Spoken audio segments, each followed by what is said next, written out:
जी त्यागी जी और अन्य गणमान्य साथी हैं, तो उनसे पूछते हैं कि वे क्या चाहते हैं, क्या उनकी मांग है और क्या संदेश देना चाहते हैं। सूबेदार वीर सिंह चौहान जी, कृपया अपना संदेश भारत सरकार तक आप जो पहुंचाना चाहते हैं बोलिए।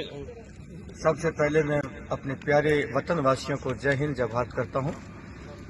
आज जिस प्रकार से पिछले 15-16 दिन से हमारे देश के अन्नदाता, हमारे किसान आज पूरी दिल्ली के चारों तरफ इसी ठंड के अंदर वहां पर पड़े हुए हैं।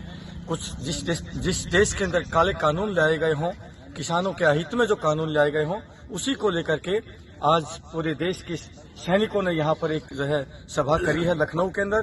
जयप्रकाश मिश्रा साहब के नेतृत्व में मैं धन्यवाद करता हूँ साहब को कि आपने इतना इनिशिएटिव लेकर के यहाँ जितने भी उत्तर प्रदेश के सैनिक हैं, और आपका message not only Uttar Pradesh, आप पूरे देश में जो है आपका मैसेज गया है। हम भी किसी पत्र अपने न्यूज पेपर के माध्यम से आपका मैसेज पढ़ा और हमें बड़ी खुशी हुई कि आपने इतनी इनिशिएट लेकर के पूरे देश के सैनिकों को लामबंद कर रहे हैं। और मैं आपके चैनल के माध्यम से रिक्वेस्ट करूंगा, जितने भी मेरे देश के सैनिक हैं, आओ हम सब किसान के बेटे हैं। हम किसी धन्ना सेठ या फैक्ट्री मालिक या किसी गद्दार नेता के बेटे नहीं हैं।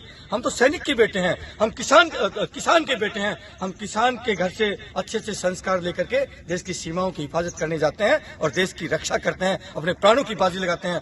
हम लोगों को भी अपने पिताओं के साथ, किसानों के साथ और अपने भाइयों के साथ कंधे से कंधा मिला करके इन काले कानूनों को वापस लेने के लिए पूरी ताकत के साथ दिल्ली कूच करना होगा। और जो गूंगी बहरी सरकारें हैं, जो अहंकार के अंदर आ चुकी हैं, मैं कहना चाहूंगा मोदी साहब, आप वहां पर कोई तलवार की लड़ाई जीत करके नहीं आए, कोई युद्ध जीत करके नहीं आए। आप इन्हीं किसानों ने आपको उस मुकाम पर बिठाया है, उस गद्दी पर बिठाया है। यदि आज आप इन किसानों की अनदेखी करेंगे, आने वाला वक्त आपको बताएगा, आपको वापस जो है रसातल में दफनाएंगे, यही किसान दफनाएंगे। मैं चैलेंज करता हूं, या तो आप सुधर जाइए, हम आपको अभी भी मौका दे रहे हैं, और या फिर जो है इन किसानों के जो अहित के जो कानून है उनको बैक ले लीजिए। यही आपके हित में है। सभी को जय हिंद जय भारत।